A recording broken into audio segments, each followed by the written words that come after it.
वैसे तो एसआईपी में इन्वेस्टमेंट करने का ज़्यादातर फायदे का सौदा ही साबित होता है, लेकिन कई बार कम जानकारी के कारण एसआईपी इन्वेस्टर्स कुछ गलतियां कर बैठते हैं। अगर आप म्यूचुअल फंड में निवेश करना जा रहे हैं तो इन गलतियों से जरूर बचें। वीडियो शुरू करने से पहले बिजनेस गुरुजी को लाइक, सब्सक्राइब और फॉलो करके शेयर जरूर कीजिए। दोस्तों, सिस्टमेटिक इन्वेस्टमेंट प्लान यानी एसआईपी म्यूचुअल फंड में इन्वेस्टमेंट करने का सबसे पॉपुलर तरीका हो गया है।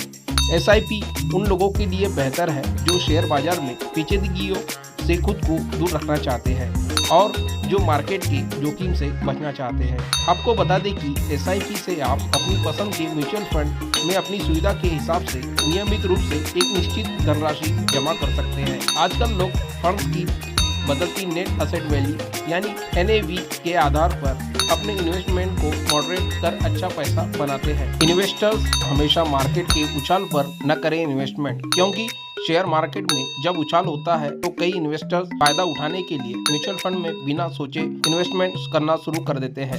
लेकिन मार्केट हमेशा स्थिर नहीं रहता, कभी ऊपर तो कभी नीचे होता रहता है। इसीलिए मार्केट देखकर कभी इन्वेस्टमेंट न करें। म्यूचुअल फंड में इन्वेस्टमेंट हमेशा डिसिप्लिन और पेशेंस के करना चाहिए। इसीलिए सिस्टमेटिक इन्वेस्टमेंट प्लान के जरिए आप एक निश्चित अंतराल में थोड़ी थोड़ी रकम किसी फंड में डाल सकते हैं। ये आपके बाजार को जोखिम से बचाता है। इन्वेस्टर्स को गिरते बाजार पर क्या करना चाहिए? ऐसे कई इन्वेस्टर है जो बाजार नीचे आने पर एसआईपी रोक देते हैं और बाजार बढ़ते समय निवेश शुरू करते हैं। यह इन्वेस्टमेंट के fundamentals buy low and sell high बिल्कुल उलट है। फैसला आपको घाटे में डाल सकता है। गिरते बाजार के समय भी इन्वेस्टमेंट जारी रखकर इस गलती से बच सकते हैं। शेयर की चाल का आकलन करने के बजाय इन्वेस्टमेंट अवधि के साथ आते फंड्स की कैटेगरी में इन्वेस्टमेंट करना चाहिए। इस तरह आप इन्वेस्टमेंट की गई पूंजी को खोए बिना सही फंड चुन सकते हैं। इन्वेस्टर्स को कम NAV का सस्ते फंड से मतलब नहीं। कई रिटेल इन्वेस्टर्स कम NAV को सस्ते फंड के तौर पर लेते हैं और उनमें SIP के जरिए इन्वेस्टमेंट करके ज्यादा रिटर्न की उम्मीद करते हैं। बता दें कि किसी फंड की NAV ज्यादा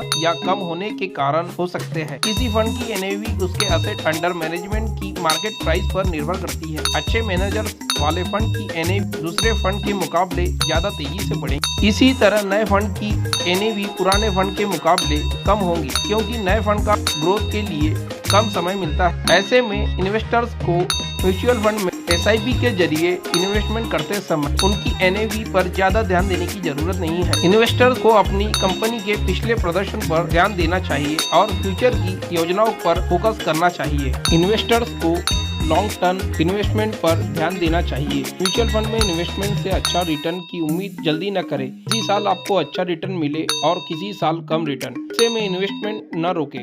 दरअसल म्यूचुअल फंड के जरिए शेयरों में इन्वेस्टमेंट से अच्छे रिटर्न के लिए 7 साल के समय की जरूरत होती है। कहा गया है कि लंबे समय तक शेयरों में इन्वेस्टमेंट अच्छा रिटर्न देता है, इसीलिए खराब रिटर्न पर अपना पैसा तुरंत न निकालें। इन्वेस्टर्स को ध्यान में रखना चाहिए कि SIP बीच में न रोके। अक्सर देखा गया है कि मार्केट में गिरावट आने पर इन्वेस्टर्स SIP रोक देते हैं या पैसा निकाल लेते हैं। यहाँ ध्यान रखने वाली बात यह है कि गिरते बाजार के साथ शेयर भी सस्ते होते हैं और आपको कम पैसे में ज्यादा यूनिट मिलते हैं। फिर जब बाजार चढ़ता है तो आपकी यूनिटों की कीमत बढ़ जाती है। इसीलिए SIP बीच में रोकना आपके लिए घाटे का सौदा साबित होता है। इन्वेस्टर्स टारगेट पर करें इन्वेस्टमेंट। म्यूचुअल फंड के तहत इन्वेस्टमेंट करने से पहले आपके अपने टारगेट साफ होने चाहिए कि आप किस काम के लिए पैसा इकट्ठा कर रहे हैं, तभी आप सही फंड चयन कर सकते हैं। जो लोग बिना टारगेट इन्वेस्टमेंट करते हैं वे अक्सर गलत फंड में अपना पैसा लगा देते हैं। और आखिर में इन्वेस्टर्स को चाहिए कि स्टेबिलिटी रखें। फंड के मामले में दूसरों की देखा देखी